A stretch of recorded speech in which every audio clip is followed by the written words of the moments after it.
다윗의 기도. 이제 여러분들과 이제 기도 시리즈를 하고 있는데 이제 오늘 여러분들과 봉독한 사무엘하 9장 1절부터 9절 그 7장 전체의 내용을 가지고 이제 다윗은 어떤 기도를 했는가에 대한 것들을 살펴보려고 그래요. 다윗 하면 뭐 기도의 사람인 것은 우리가 다 알죠.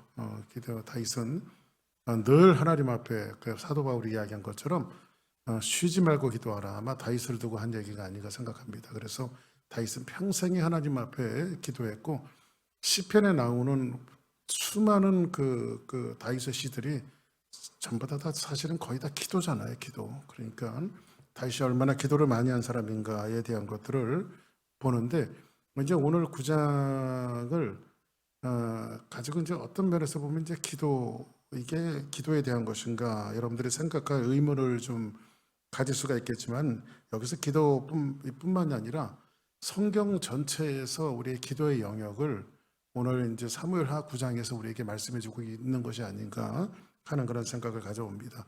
자, 오늘 그래 우리가 읽진 않았지만 시간상 우리 7장 18절에 있는 말씀을 같이 한번 보겠습니다. 시작. 그가 앉아 이르되 주 여호와여 나는 누구이오며 내 집은 무엇이기에 나를 여기까지 이르게 하셨나이까. 근데 다윗 왕이 이제 하루는 여호와 앞에 들어가 누구 앞에 들어갔어요? 한번 따라합시다. 여호와 앞에. 그러니까 그냥 들어가 앉은 것이 아니라 여호와 앞에 들어가 뭐해서 앉아서. 근데 보통 이제 기도에 대한 것들이 나오면 여호와께 부르짖었다든지 엎드렸다든지 그렇죠? 무릎을 꿇었다든지 뭐 이렇게 되어져 있는데 오늘은 성경에 보니까 다윗 왕이 여호와 앞에 들어가 뭐해서 앉아서 주 여호와여 나는 누구이오며 내 집은 무엇이기에 나를 여기까지 이르게 하셨나이까 라고 하는 말씀을 합니다. 자, 그러면 여기서 앉아서라고 하는 표현은 이제 기도하는 것도 되지만 이런 겁니다. 여러분들 대화하고 이야기 나눌 때 여러분들 어떻습니까? 요즘에 이제 의자들이 많이 있습니다만은 보통 이렇게 그 사람들하고 대화할 때는 여러분들은 어떻게 합니까? 무릎 꿇고 대화합니까? 앉아서 대화합니까? 앉아서 하죠. 무릎 꿇고 대화하는 거는 사무라이들만 무릎 꿇고 대화를 하죠. 사무라이들은 그 무릎 꿇고 대화를 하잖아요. 그 사람들은. 근데 여기 보니까는 여호와 앞에 누가 다윗이 앉아서. 그러니 여기서 다윗이 기도했다라고 하는 것도 되지만은 여기서 다윗이 앉아서라고 하는 표현은 뭐냐면 하나님과 어떤 대화를 하는 거예요. 이야기를. 그리고 기도는 한번 따라하겠습니다. 기도는 대화하는 것이다.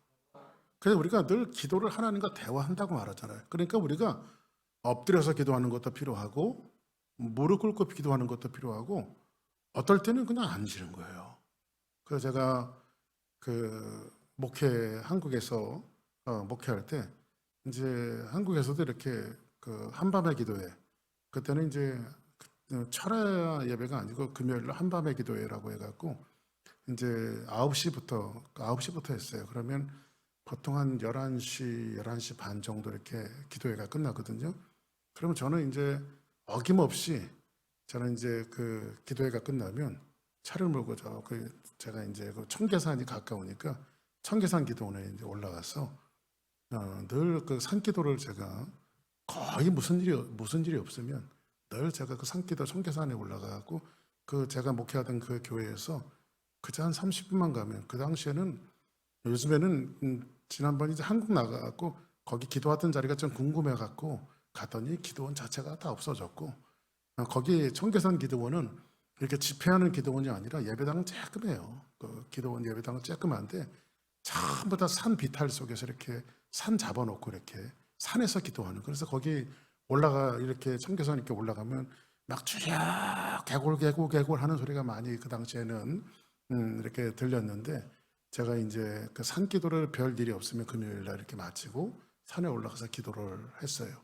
근데 거기에서 이제 처음에 산 기도할 때는요, 이제 청계산에서 제가 산 기도를 처음 했는데 물론 이제 그 전에도 이제 이렇게 뭐 같이 청년들이나 대학부들이나 제가 유스 미니스터리 할 때 같이 가서 산기도 같은 것들을 같이 해본 적은 있지만 혼자 이렇게 산기도하는 거는 제가 목회하면서 처음이었거든요. 그런데 그 처음에 이렇게 딱 가니까요, 그 산이잖아요. 그냥 그 산에 이렇게 그 바닥에서 이렇게 무릎 꿇고 기도를 하는 거잖아요. 기도를 하는데 이게 컴컴한데 그 뭐가 있을지 알아요. 뭐 뱀이 올지 뭐가. 그 처음에는 그 기도가 잘 집중이 안 되더라고요. 그런데 자꾸 하다 보니까 이제 그 집중이 되어지고 그 산기도의 제가 맛을 그때 이제 알아갖고 계속해서 이제 산기도하고 산기도 끝나고 나면 약수 한잔 그 약수터가 있어갖고 그 약수 한 바가지 이렇게 조롱박이로 한 바가지 먹고 이제 내려오는 그런 일들을 매주 별일이 없으면 했었는데 거기 이제 그 산기도 올라갈 때 어떨 때는 제가 하나님 앞에 막 부르짖어 기도할 때도 있고 엎드려 기도할 때도 있고 정말 하나님 앞에 소리 지르면서 기도할 때도 있는데 어떨 때는요 그냥 우두커니 앉아요. 우두커니 앉아요. 그리고 이제 한 45도 정도 이렇게 하늘을 보면서 그냥 우두커니 앉는 거예요. 그때 제가 하나님 앞에 그런 독백을 했었습니다. 하나님, 오늘은 제가 하나님의 음성을 좀 듣겠습니다. 내게 말씀해 주세요. 그런데 그렇게 기도할 때 보면요, 주마등처럼 이렇게 지금까지 지나왔던 그 모든 것들이 이렇게 스쳐 지나가면서 어느 것 하나 하나님의 은혜가 아닌 것이 없고 여기까지 인도하신 것이 얼마나 감사한지. 그래서 그렇게 하나님 앞에 앉아 있으면서 정말 하나님께서 내 마음속에 주신 감동 때문에 눈시울을 적시면서 하나님 앞에 기도했던 적이 한두 번이 아닌 것 같아요. 그런데 오늘 다윗 왕이 여호와 앞에 들어가 앉았어요. 지금 이제 앉아서 하는데 지금 이제 다윗 왕이 앉아서 이제 하나님의 말씀을 들으려고 하는 겁니다. 근데 오늘 1절에 보니까 뭐라고 말하냐면 같이 한번 읽어볼까요? 시작. 여호와께서 주의 모든 원수를 무찌르사 왕으로 궁에 평안히 살게 하신 때에. 자, 그러면 다윗이 하나님 앞에 앉아서 기도하고 앉아서 하나님의 음성을 들을 때의 시츄에이션은 뭐냐면 다윗은 일생이 피곤한 삶을 사는 사람이에요. 왕이 되기 전서부터 쫓기는 인생을 살았잖아요. 그냥 어쩌다가 목동 치다가 골리앗 하나 때려잡은 것 때문에 사울의 시기심을 갖고 얼마나 다윗을 죽이려고 합니까? 그죠? 그리고 사실은 블레셋 땅으로 망명해갖고 미치광이 행세를 목숨을 유지하기 위해서 미치광이 행세까지도 하게 되어지고 천신만국 그때 왕이 되어졌더니 그 왕이 되면서도 되고 나서도 큰 풍파들이 얼마나 많이 있었는지 몰라요. 그리고 자기 아들 그 압살롬이 쿠데타를 일으켜서 아버지를 내어 쫓겨서 도망다닐 때도 되어보고 다윗처럼 우리가 다윗 왕 하면 굉장히 영웅처럼 생각하는데 저는 그 우리 아들 그 섬에 이름을 지어줄 때에 그 미국에 와갖고 이제 영어 이름을 가져야 되잖아요. 그래서 저는 다윗을 좋아하니까 데이빗 져주려고 그래. 데이빗이라고 져주려고 하다 보니까요. 파란만장할 것 같아. 그래가지고 그냥 조셉 이렇게 지어줘서 조셉. 그러니까 우리가 다윗은 그렇게 파란만장한 인생을 살았던 사람이에요. 그런데 다윗이 여호와께서 주위의 모든 원수를 무찌르사 이제 왕으로 궁에 평안히 살게 하실 때 이렇게 말합니다. 그럼 지금 다윗이 하나님 앞에 앉아서 기도할 때는요 언제였냐면요 풍파가 있고 어려움이 있고 시련이 있을 때가 아니라 이때는 언제예요? 하나님 앞에 평안할 때예요. 여러분들 요즘에 감기 때문에 난리잖아요. 우리가 감기라도 좀 걸리고 인생에 고난이 있어요. 하나님 앞에 나와서 무릎 꿇기가 쉬워요? 아니면 평안할 때 무릎 꿇기가 쉬워요? 뭔가 인생에 문제가 있을 때 우리는 하나님을 무시로 찾잖아요. 그렇죠? 하나님 좀 도와주세요. 물론 그런 기도도 필요한데 다윗은 지금 그렇게 힘들고 어려울 때 다급할 때 하나님을 찾는 것이 아니라 평안할 때 하나님을 찾았어요. 여러분들 진짜 인생이요 하나님을 평안할 때 찾는다라고 하는 것은요 쉬운 일이 아니에요. 왜냐하면 사람은요 등 따시고 배부르면요 다 하나님 찾지 않거든요. 여러분들 그 기독교가 번성하는 나라들이 우리나라도요 뭐 60년대, 70년대, 80년대 초반까지요 한국에서도 대단한 성령운동이 일어났어요. 근데 경제가 살아나고 먹고 살만해지니까요. 사람들이 교회를 떠나고 예배 안 나오고. 그리고 이번에 이제 또 어떤 목사님 한번 방문해 갖고 얘기하는데 한국 교회가 심각하다는 거예요. 왜냐하면 한국 교회가 코로나 지나면서요. 그냥 뭐 하여튼 정부가 그랬는지 어디가 그랬는지 하여튼간 이 교회 자체가 아주 완전히 바닥으로 떨어졌다는 거예요. 그래서 교회 안 나오는 사람들도 많고 지금요. 교회 안 다니는 사람들도 많고 지금 다윗이 하나님 앞에 기도할 때는요. 다윗은 힘들고 다급하고 어려울 때도 하나님을 찾았어요. 그런데 다급하고 힘들 때 하나님을 찾는 것도 당연하지만 다윗은 진짜 자기가 왕으로 궁에 평안히 살게 할 때도 하나님을 찾아요. 그래서 사도 바울이 이야기한 것처럼 기도는 뭐예요? 쉬지 말고 기도하는 거죠. 기도는. 그러니까 우리가 여러분들 인생의 삶 속에서 기도라고 하는 것이 여러분들 그냥 뭐 새로 하나님 앞에 나오는 거예요. 예?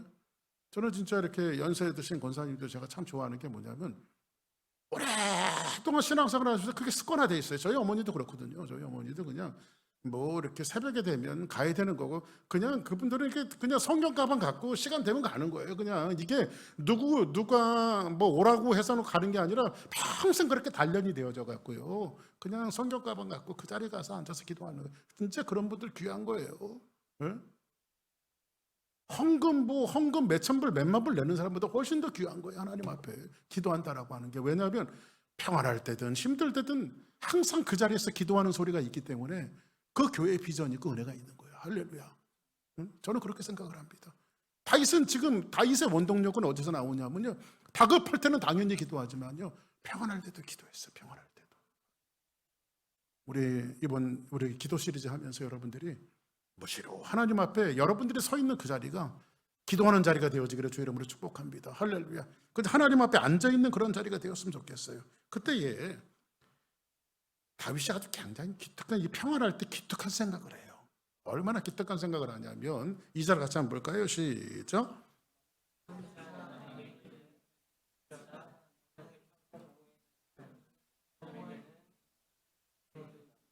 이제 다윗이 평안할 때 하나님 앞에 앉아 있는데 뭔가 하나님께서 감동을 주신 것 같아요.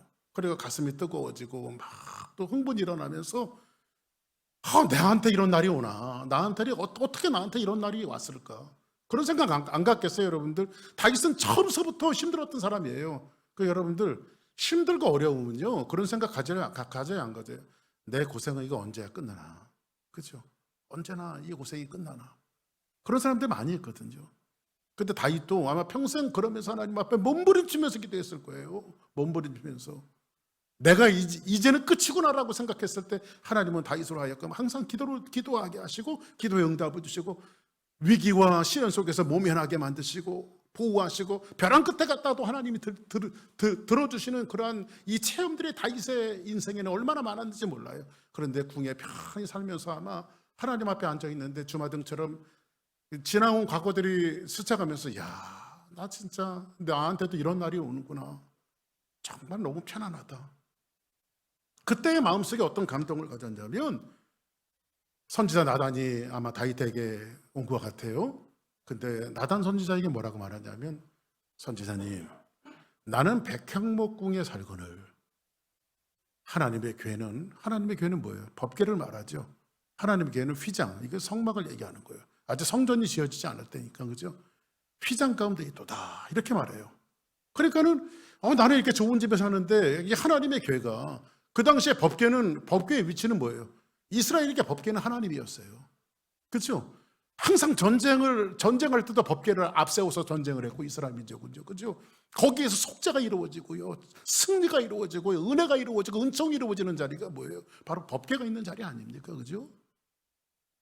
근데 하나님이신 그분이 휘장 가운데 있도다 이렇게 말해요. 그때 나단이 왕께 아뢰되 시작.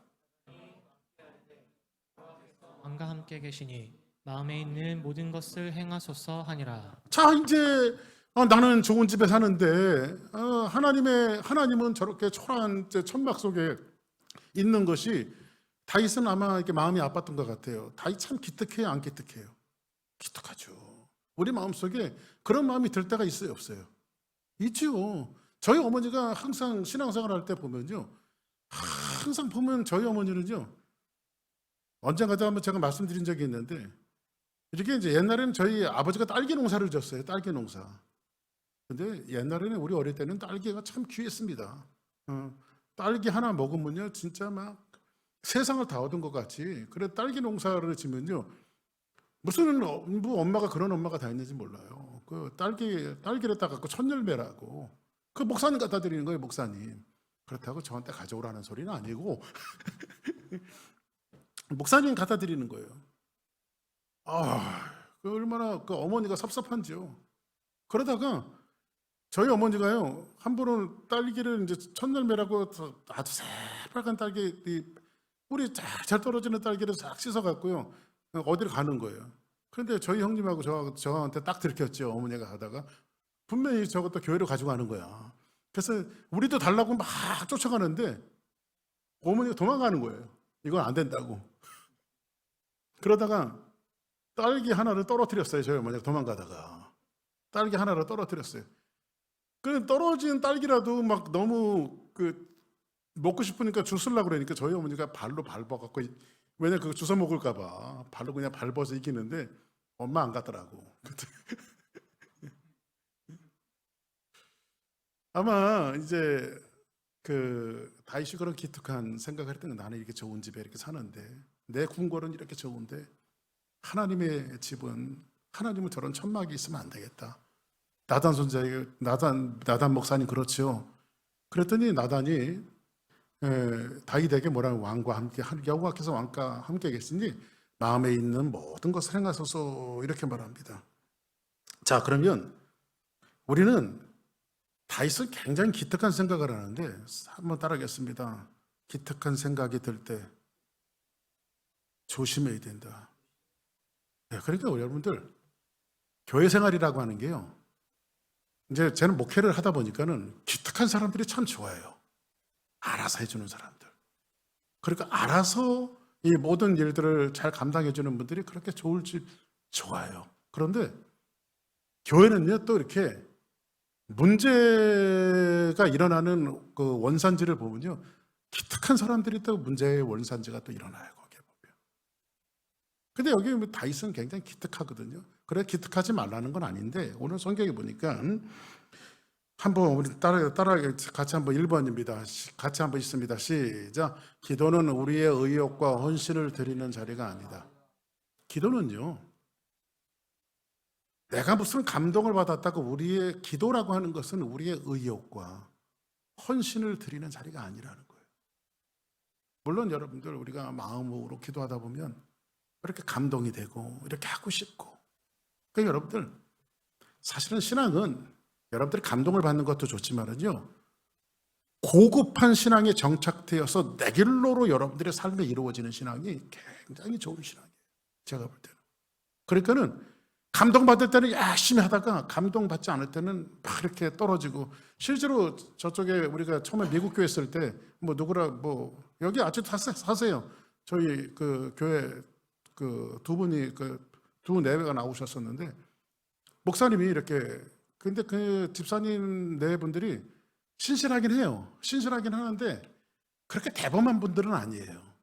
그런데 이제 제가 어떤 아주 좋은 목사님을 모시고 부흥회를 저희 교회에서 했었는데, 미국 교회 있을 때예요. 그때 목사님이 너무 은혜롭게 설교를 하셨는지 몰라도 마음에 감동이 생겼어요. 응? 마음에 감동이 생겨갖고 헌금을 했는데, 부흥회 때 헌금을 한 거예요. 감동이, 목사님이 감동이 있어서 헌금하고 싶습니다. 그래가지고 헌금을 했는데, 그때 2000년도 초반이니까 한 2002년도, 2003년도 그렇게 됐을 때 2,000불을 헌금을 한 거예요. 근데 그분이 그렇게 형편이, 가정이 그렇게 2,000불씩 이렇게 헌금할 수 있는, 지금도 2,000불이 큰데 그때는 2,000불이 더 클 때거든요. 네? 그때 뭐 1시간 일하면 5불 50전 주고 6불 주고 막 그럴 때예요. 그때요. 5불 50전 6불 이렇게 주고 2,000불이 큰 돈이잖아요. 그래서 저는요, 헌금을 교회 앞에 했으면 그게 기뻐야 되는데 불안한 거예요. 그게 이게 목사 마음속에 여러분들 헌금을 했는데 이게 막 왜냐하면 그분들이 신실하고 좋은 분들이긴 하지만요, 그렇게 헌금할 수 있는 분들이 아니거든요. 응? 그래서 제가 매번 물어봤어요. 집사님 괜찮겠냐고. 그러니까 안 해도 된다고 제가 그랬어요. 제가 안 해도. 왜냐하면 그렇게 갖고 시험 받아갖고 교회 안 나오는 것보다는 그냥 다니는 게 좋으니까. 그런데 감동받아갖고 하겠다는 거예요. 그래가지고 하셨어요. 그러다가 3주 나오다 진짜 교회 안 나오시더라고요. 근데 은혜 받을 때는 그게 하나님 앞에 드려야 된다고 생각을 했는데 은혜가 식고 나니까 번전 생각이 나는 거예요. 응? 그게 여러분들 절대 여러분들 번전 생각 혹시라도 여러분들 마음속에 하나님 앞에 감동을 주셨는데 번전 생각하시려면 안 하시는 게 좋습니다. 왜냐하면 신앙은 굉장히 내귤로 하는 것이 좋은 거예요. 이렇게 하나님께서 주신 은혜를 가지고 굴곡이 없이 하나님께서 내게 주신 은혜대로 하시는 것이 굉장히 좋은 거예요. 신앙생활이. 예? 그래서 오늘 기도는 다윗이 지금 어떤 생각을 가졌어요? 나는 백향목집에 거하는데 하나님은 저 천막 속에 있으니까 마음이 아팠던 거예요. 기특하죠. 그래서 어떤 마음을 가졌냐면 하나님 앞에도 내가 집을 하나 져줘야 되겠다. 그렇죠? 이 기특한 생각인데 기도는 하나님 앞에 앉았다가 받은 감동인데 기도는 우리의 의욕과 헌신을 드리는 자가 아니라는 거죠. 4절 한번 볼까요? 그 밤에 여호와의 말씀이 나다르게 임하여 이르시되 7절 시작.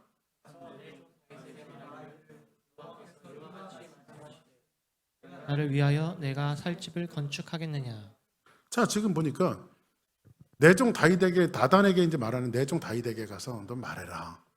여호와께서 이와 같이 말씀하시되 다윗아, 나를 위하여 내가 살 집을 건축하겠느냐? 이렇게 묻어요. 근데 그러니까 하나님께서 그냥 감동이 되어서 야, 너무 네가 진짜 기특한 생각을 했구나. 응? 너 너무 좋은 생각을 했구나. 네 가르쳐 주지도 않았는데 그런 감동을 받았어. 그러면요, 저는요 입장을 바꿔놓고 생각하면요, 제가 하나님 입장은 아니지만 만약에 목회하면서 누가 그렇게 했다고 하면요, 뭐 그냥 그런 교인들은 1등 교인들이지. 1등 교인들. 그런데 오늘 여기에서 사실은 이와 같은 말을 역대상 17장에 이렇게 말하거든요. 역대상 17장에 보니까 그 밤에 하나님의 말씀이 나다르게 임하여 이르시되 가서 내 종 다윗에게 말하기를 여호와의 말씀이 너는 내가 거할 집을 건축하라. 건축하지 말아라. 건축하지 말래. 응? 그거 질 필요 없다는 거예요. 제가 하나님 입장이면 당연히 기특한 생각하셨군요. 잘하셨습니다. 저는 그럴 텐데 하나님 건축하지 말라는 거예요. 응? 건축하지 말라는 거예요. 그러면 이 나단 선지자를 통해서 이 하나님의 의중을 이렇게 말씀하시는데 두 번째입니다. 자, 기도는 시작. 기도는 내 뜻이 포기되고 하나님의 뜻이 드러나는 자리이다. 기도는요, 내 생각을 관철시키는 자리가 아니라 하나님의 뜻이 드러나는 자리가 되어져야 돼요. 아멘? 여러분 보세요. 하나님은요, 하나님의 역사 현장에서 하나님이 원하는 방식대로 역사를 이끌어가게 돼 있어요. 믿습니까, 여러분들? 여러분들이 아무리 얘기해도 하나님의 역사가 바뀌질 않아요. 네? 성경에 수많은 역사들이 있었잖아요. 근데 이스라엘 민족이 기도해서 홍해가 갈라진 것이 아니라 하나님이 그들을 홍해 앞으로 이끌어내시고 그들의 기도를 들어주신 것이 아니라 하나님은 그 홍해 앞으로 그들을 몰아가신 거예요. 왜냐하면 이 구속받은 사람을 신학에서 보니까 사도 바울은 뭐라고 말해요? 이 사람들 한꺼번에 다 침례를 줘야 되니까 홍해 바다에 집어넣어갖고 하나님이 다 침례 세례 의식을 하신 거예요. 거기서요. 구원받은 자의 표상으로. 그래서 사도 바울이 그거를 홍해에서 이스라엘 민족들이 침례를 받았다고 얘기하잖아요. 그렇죠? 그러니까는 근데 우리는 그걸 기적이라고 말하고 기도가 응답됐다고 말하는데 그건 기도가 응답된 것이 아니라 하나님의 뜻은 그대로 이루어져 가요. 그런데도 기도한 사람에게 그런 뜻이, 그런 역사가 이루어졌을 때 우리가 하나님을 아는 거죠. 하나님을 아는 거죠. 그러니까 기도는요, 내 뜻이 포기되어지고 하나님의 뜻이 드러나는 자리예요. 그걸 누가 얘기하죠? 예수님이 하시잖아요. 예수님이 겟세마네 동산에서 기도하실 때에 주여 이 잔을 내게서 옮겨주시옵소서. 그러나 나의 뜻대로 마옵시고 아버지의 뜻대로 되어지기를 원합니다. 땀방울이 핏방울이 되도록 기도하시는 이 아들, 당신의 독생자 아들이 그렇게 절규하면서 기도하실 때에 인간 아버지 같았으면 어떻게 될까요? 그래 그냥 너 하지 말아라 이렇게 해주고 싶잖아요, 그죠? 그런데 하나님은 어떻게 해요? 그렇게 기도하게 만들어 놓고 십자가 그 골고다로 예수님을 밀어 놓으세요. 그게 하나님의 뜻이니까, 그죠? 그래서 기도는요, 내 뜻이 포기되고 하나님의 뜻이 드러나는 자리인데요. 5절 한번 같이 볼까요? 시작. 가서 내 종 다윗에게 말하기를 여호와께서 이와 같이 말씀하시되 내가 나를 위하여 내가 살 집을 건축하겠느냐. 나를 위하여 살 집을 건축하겠느냐? 6절 시작. 내가 이스라엘 자손을 애굽에서 인도하여 내던 날부터 오늘까지 집에 살지 아니하고 장막과 성막 안에서 다녔나니. 하나님 뭐라고 말씀하시냐면 내가 이스라엘 자손을 애굽에서 인도하여 내던 날부터, 너희들을 애굽에서 내가 구원해서 인도했던 날부터 나는 네가 원하는 그런 집에서 산 적이 없다. 여기서 보니까 집은 뭐고 장막은 뭐고 성막은 뭔가요? 네? 여러분 장막과 성막이 뭐예요? 이스라엘 민족들이 하나님의 법궤를 모셨던 그 텐트거든요. 이 장막과 성막이에요. 근데 하나님은요 집에서 산 적이 없고 이스라엘 민족 가운데 계셨어요. 항상 그들이 옮겨 다니면 하나님의 집도 같이 옮겨 다닌 거예요. 그러니까 하나님은요, 근데 사람들이 기특한 생각을 해서 하나님을 어디다 가둬 놓으려고 그래요. 집에다 가둬 놓으려고 그래요. 그래 거기 계신 하나님. 근데 다윗은 뭐라고 말하죠? 이 역사를 깨닫고 나서 예레미야도 마찬가지고요. 나 여호와가 말하노라 나는 천지에 충만하지 아니하냐. 하나님은 천지에 충만하신 하나님. 아멘. 온 천지에 충만하신 하나님. 백성 중에 운행하면서 함께 계셨지 어디 계셨던 분이 아니에요, 그분이. 그래서 나는 집에 살지 않았다. 백향목 집을 져주려고 하고 성전 져주려고 했던 다윗에게 뭐라고 말하냐면 나는 집에 살지 아니하고 장막과 성막 안에 너희들과 함께 같이 다니지 않았니? 이렇게 말씀하시죠. 나는 그 텐트 하나로도 족하다. 그렇죠? 그러니까 여러분들 우리가 성경에 보니까 예수님이 마리아와 마르다 집에 갔을 때에 마르다의 관점은 어디 있죠? 예수님을 이런 사람도 필요해요, 교회가. 그렇죠? 마르다처럼 예수님은 음식 잘 준비해갖고 대접하는 사람도 필요해요. 근데 마리아는 예수님의 발 앞에 앉아서 아멘 하면서 하나님의 말씀을 받죠. 그러니까는 일하던 마르다가 일하면서 성질을 나는 거예요. 누구는 부엌에서 일하고 저거는 그냥 예수님 발 앞에 앉아서 아멘 하고 나 좀 도와달라고 하잖아요. 근데 예수님이 뭐라고 말하죠? 한두 가지만도 족하다. 마리아는 너보다 더 좋은 것을 선택했느니라. 그러니까 하나님의 마음이 뭐예요? 여러분들 이 사역하고 목회를 하다 보면요 봉사하시는 분들 굉장히 중요해요. 그리고 음식 준비하시는 분들도 굉장히 중요하잖아요. 근데 제가 목회하다 보니까요 제일 우리 교회도 마찬가지고 다른 데 집회 가도요 제일 귀한 분들이 누구냐면요 설교할 때 리액션 잘하는 분들 있잖아요. 리액션 잘하시는 분들. 응? 웃음 얘기하면 나는 별로 웃긴 얘기 하는데 앞에서 칼칼칼칼 내가 웃고요. 응? 슬픈 얘기하면 훌쩍훌쩍거려주고, 응? 강하게 성령의 역사를 이야기하면 거기에 대해서 막 도전을 받는 그런 모습들을 보여주면요, 그냥 그런 분들은요 얼마나 귀한지 몰라요. 얼마나. 예?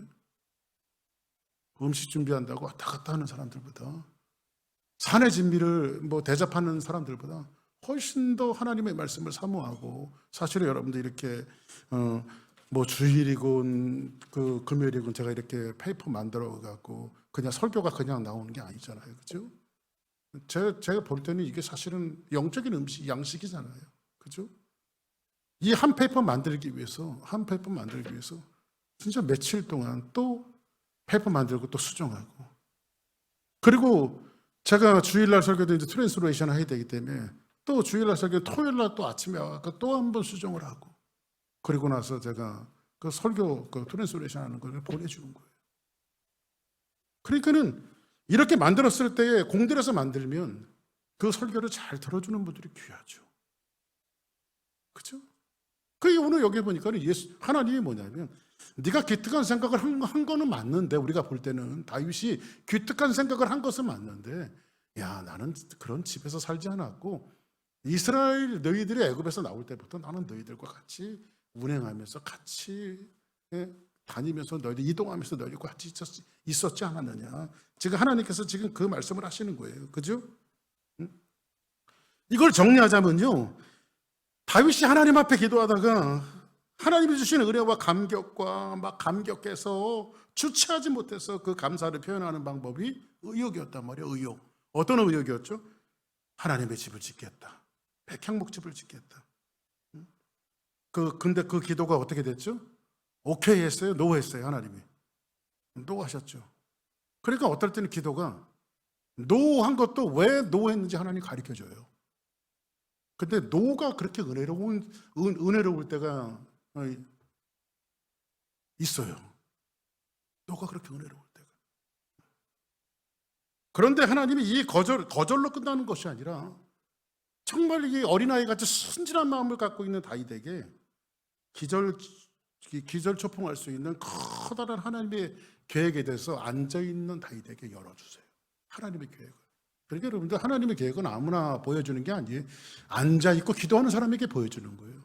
그러니까 기특한 생각도 갖고 힘들고 하나님 앞에 힘든 것도 기도하고 기도하는 자리에 앉아있는 사람에게 하나님의 계획을 보여줘요.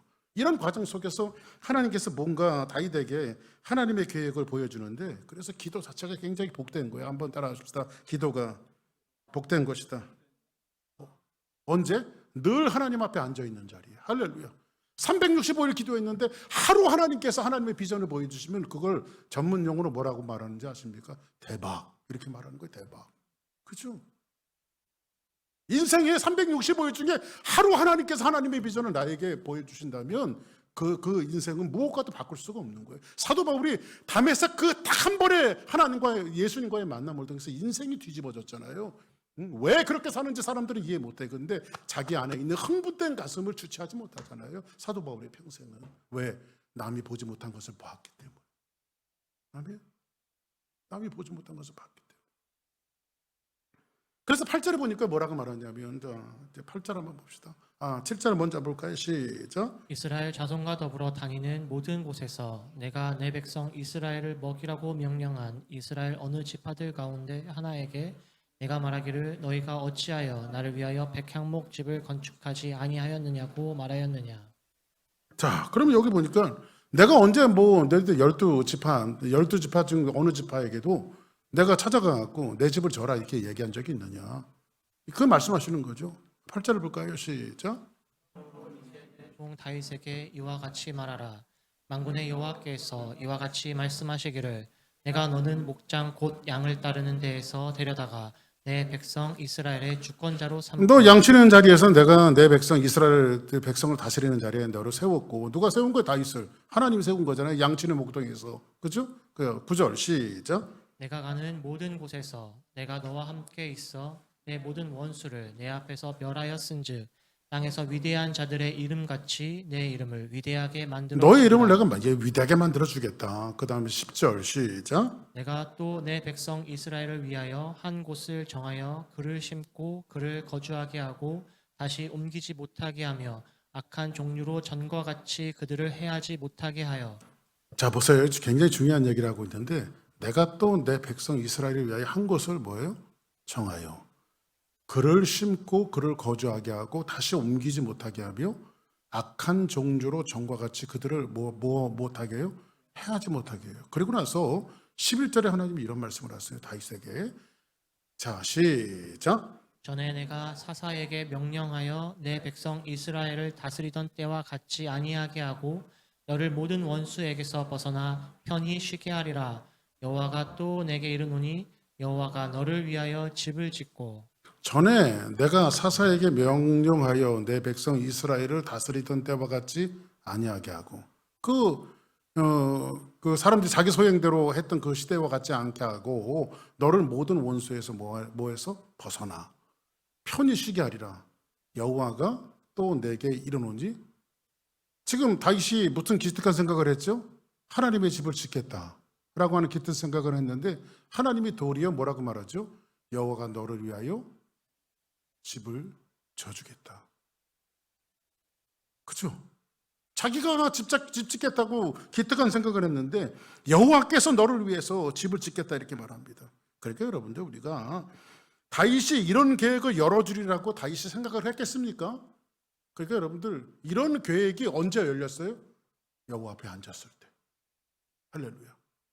그러니까 여러분들 우리는 그냥 어떤 식으로든지 여호와 앞에 그냥 앉아 있는 거야. 하나님 앞에 기도하고. 할렐루야. 그러면 그 기도하는 사람에게 하나님은 당신의 비전을 열어주시는 거예요. 그 사람들이 주의 종들이고 선지자들이고 사역자들이고 하나님의 사람들이에요. 아멘. 그 사람들을 통해서 하나님이 역사를 만들어 나가는 거예요. 누구를 통해서? 기도하는 사람들을 통해서. 아멘.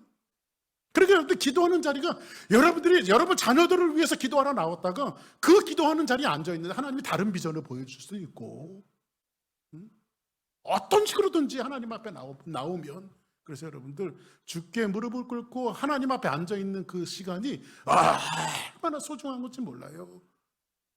다윗이 여호와 앞에 앉아 있다가 기특한 생각을 했는데 하나님이 너를 위해서 집을 져주겠다. 너를 위해서. 할렐루야. 그리고 하나님의 비전을 보여주시는데 어떤 비전이냐면 12절 같이 한번 보겠습니다. 시작. 내 소환이 차서 내 조상들과 함께 누울 때 내가 내 몸에서 내 씨를 내 뒤에 세워 그의 나라를 견고하게 하리라. 자 보세요. 여기서 보니까 내가 내 소환이 차서 내 조상들과 함께 누울 때에 내가 내 몸에서 날 씨를, 여기서 내 몸에서 날 씨를 누구예요? 가깝게는 이 날 씨를 통해서 누구를 경고하는데 내 나라를 경고케 하리라. 그의 나라를 경고케 하리라. 이렇게 말하죠. 그의 나라를. 여기서 그 다윗의 그 다음을 잇는 날씨가 누구예요? 솔로몬이죠. 그죠? 솔로몬. 가깝게는 솔로몬이죠. 근데 솔로몬의 다른 이름이 있죠. 솔로몬의 다른 이름이 뭐예요? 여디디야. 여디디야는 뭐예요? 하나님이 사랑하는 자. 사랑하는 자. 그죠? 솔로몬의 다른 이름이 사랑하는 자예요. 근데 이 솔로몬은 누구를 예표하고 있냐면 바로 예수 그리스도를 예표하고 있는 거예요. 예수님이 사랑하는 자예요. 예수님이 요단강에서 침례 요한에게 침례를 받고 올라오실 때 하늘이 열리고 하늘에서 음성이 나서 가로되 이는 내 사랑하는 아들이요 나의 기뻐하는 자라. 할렐루야. 내 씨를 내 뒤에 세워서. 그러면 이것은 누구예요? 다윗은 지금 하나님 앞에 앉았다가 감격을 받아서 하나님의 은혜에 막 주체하지 못해서 하나님 나는 이렇게 좋은 집에 편안하게 살고 있는데 하나님 천막에 있으면 안 되겠네요. 내가 하나님 위해서 백향 목집을 짓겠습니다. 앉아 있었는데 하나님께서 아니다. 내가 그런 집 필요 없고 너희들을 구원하면서 너희들과 함께 움직였다. 나는 그런 집 필요 없다. 내가 너를 위해서 집을 짓겠다. 그 집은 뭐냐면 내 씨를 통해서 만들어질 것인데 그 집은 뭐예요? 세상에 흔들리는 집이 아니라 흔들리지 않는 집. 할렐루야. 그 흔들리지 않는 집이 누구를 통해서 완성이 되어져요? 예수 그리스도 만왕의 왕이신 그분이 이 땅에 오셔서 흔들지 않는 하나님의 집을 세우시는 거예요. 그거를 오늘 이 말씀을 통해서 소개해 주고 있는 거예요. 인류를 구원할 자가 내 몸에서 태어날 것이다. 여호와가 너를 위하여 집을 지을 것이다. 그리고 나서 뭐라고 말하죠? 13절 시작. 그는 내 이름을 위하여 집을 건축할 것이요 나는 그의 나라 왕위를 영원히 견고하게 하리라. 영원히 견고한 나라가 어느 나라밖에 없어요. 주님의 나라밖에 없어요. 주님의 나라. 세상의 왕들을 세워봤지만 그들의 왕조가 여러분들 뭐 고려 왕조가 조선 왕조 500년이 영원했습니까? 영원하지 않죠. 노마의 권세가 그 데스포테스 노마의 황제의 보좌 앞에서 모든 권위가 나오는데 그 권위는 이미 무너졌어요. 해지지 않는 영국도 무너졌어요. 세상의 권위는 다 무너지게 돼 있어요. 그런데 무너지지 않는 권위는 뭐밖에 없어요? 하나님의 나라, 주님의 나라밖에 없다는 거예요. 할렐루야. 그래서 그는 내 이름을 위하여 집을 건축할 것인데 그가 누구예요? 내 씨로. 그 내 씨는 뭐예요? 여디디야는 누구예요? 예수님을 통해서 그 집이 건축될 것인데 그의 나라 왕위가 영원히 견고하게 될 것이다. 할렐루야. 이게 지금 뭐 하다 받은 거예요? 근데 하나님 앞에 여러분처럼 앉아있다가 할렐루야. 그래서 여러분 앉아있는 자리가 굉장히 중요한 거예요. 돌아오는 주일날 여기 안 나오신 분들한테는 여러분들 그렇게 그냥 암호처럼 툭 던지고 갔어요. 예? 예? 암호처럼 뭐라고 던지냐면요, 그냥 아깝게 됐다고. 아깝게 됐다고. 그럼 그분들은 뭔지 모를 거예요. 할렐루야. 이 앉아있는 자리가 얼마나 중요한지 몰라요. 할렐루야. 아멘. 응? 그리고 나서 14절 볼까요? 시작. 나는 그에게 아버지가 되고 그는 내게 아들이 되리니 그가 만일 죄를 범하면 내가 사람의 매와 인생의 채찍으로. 이제는 하나님께서 아들과 아버지의 관계로, 그렇죠? 근데 뭐를 범하면? 죄를 범하면 이놈의 자식 하면 내쫓는 것이 아니라 매와 그 사람에게 매와 인생의 채찍으로. 그다음에 뭐라고 말하죠? 내가 내 앞에서 물러나게 한 사울을. 사울은 뭐예요? 하나님을 거역했는데 매와 회초리를 들지 않고 그 하나님이 쫓아내 버렸어요, 왕위에서. 그렇죠? 사울을 쫓아내 버렸어요. 그러나 이제 사울에게서 내 운정을 빼앗은 것처럼 너에게는 빼앗지 아니하리라. 그에게는 빼앗지 아니하리라. 할렐루야. 응? 빼앗지 아니하리라. 응? 한번 세 번째 한번 읽어봅시다. 시작. 기도는 하나님이 나를 얼마나 사랑하시는지를 확인하는 자리다. 기도는 하나님이 나를 얼마나 사랑하는지를 확인하는 자리다. 결국 여러분들 보세요. 다윗의 큰 실수는 뭐였죠? 오히려 여러분들 다윗의 인생을 살펴보면요, 사울보다 더하면 더하지 못한 사람이 아니에요. 그렇죠? 사울이 한 번 쫓겨났으면요, 다윗은 지은 죄를요 10번도 더 쫓겨나야 돼요. 그렇죠? 근데 왜 사람들이 왜 다윗을 부러워하죠? 답은 다 하나밖에 없어요. 다윗은 하나님의 은혜를 입은 자예요. 어떻게? 사울은 쫓겨났지만 다윗은 실수하면 매를 들고 하나님께서 그 인생을 가르쳐내시고 쫓아내질 않았어요. 아멘. 왜? 아들 삼으셨기 때문에. 아들 삼으셨기 때문에. 다시는 이제 사울처럼 쫓아내지 않고, 아무리 네가 죄를 져도, 너희 후손들이 죄를 져도 그 죄와 오욕을 뚫어내고 영원히 내가 너희 나라를 지켜주겠다. 이게 구원이죠. 우리가 하나님의 자녀들, 그러니까 우리가 하나님의 자녀들이 됐기 때문에 하나님이 우리가 잘못하면 쫓아내는 것이 아니라 우리의 죄와 오욕을 하나님이 예수 그리스도의 보혈로 뚫어내시고 우리를 끝까지 책임져 주시는 거예요. 할렐루야. 그거를 오늘 말씀을 통해서 소개해주고 있는 거예요. 10번도 더 쫓겨났을 다윗. 그래서 우리 마태복음 1장에 보면 예수님의 족보에 대해서 나오죠. 다말이 누구예요? 다말. 응? 잘 아는 대로 시아버지와 며느리 사이에서 예수님의 족보에 다말이 들어가 있어요. 라합이 누구예요? 기생 아닙니까? 그죠? 웃음을 파는 기생 아니에요? 룻은 뭐예요? 이방 여인이잖아요. 그죠? 근데 성경은요, 야리꾸리하게도요, 밧세바 이렇게 이야기하지 않고 다윗은 우리아의 아내에게서 솔로몬을 낳고 이렇게 말해요. 왜 그렇게 표현했을까요? 밧세바라고 이야기하지 않고 왜 우리아의 아내에서. 하나님은 끝까지 그러한 사람들이 인정하지도 않고 손가락질한 그 죄악까지도 하나님 뚫어내시고 우리를 책임져 주시겠다라고 하는 약속이 거기 담보처럼 담겨져 있는 거예요. 그래서 이렇게 기도하다 보면 이제 맨 마지막에 우리가 느끼는 것은, 기도는 하나님이 나를 얼마나 사랑하시는지 확인하는 자리예요. 그죠? 그렇게 하나님이 나를 사랑하셨군요. 정말 하나님이 나를 사랑하셨군요. 늘 기도하는 자리에 감격이 되어서, 하나님, 제가 헌금을 10,000불을 할까요? 20,000불을 할까요? 100,000불을 할까요? 주를 위해서 내가 성전 하나 줘드릴까요? 그때 하나님이, 야, 나 돈 10,000불도 필요 없고 100,000불도 필요 없고 100,000불도 필요 없고 너 건물 줘주는 것도 필요 없어. 나는 너 구원받을 때부터 너와 함께 있었어. 그냥 네가 성전 아니지?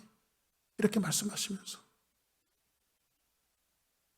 그리고 우리를 향한 하나님의 계획이 어떠하며 그분이 어떻게 나를 구원하셨으며 어떻게 앞으로 나를 이끌어 나갈 것이며 하나님의 비전을 내게 보여주실 때 우리의 자체가 보이면서, 하나님, 나 같은 사람을 왜 이렇게 사랑하십니까? 그래서 우리는 그때 찬양하는 거예요. 날 사랑하심 날 사랑하심. 그렇죠? 그 하나님을 찬양하는 거예요. 이것이 오늘 다윗의 기도예요. 네? 다윗의 기도. 첫 번째 뭐라 그랬어요? 기도는 우리의 의욕과 헌신을 드리는 자리가 아니다. 두 번째 뭐라 그랬어요? 기도는 내 뜻이 포기되어지고 하나님의 뜻이 드러나는 자리가 기도의 자리다. 세 번째는 뭐라 그랬어요? 기도는 하나님이 나를 얼마나 사랑하시는지를 확인하는 자리다. 아멘. 이 여러분들 기도의 자리에 항상 앉아서 하나님이 여러분들 얼마나 사랑하시는 것들을 순간순간 매일매일 깨닫는 귀한 역사와 은혜가 있기를 주의 이름으로 축복합니다. 자, 우리 내일 일은 난 몰라요. 우리 한번 찬양 한번 드리고 우리 한번 합심해서 한번 기도하겠습니다.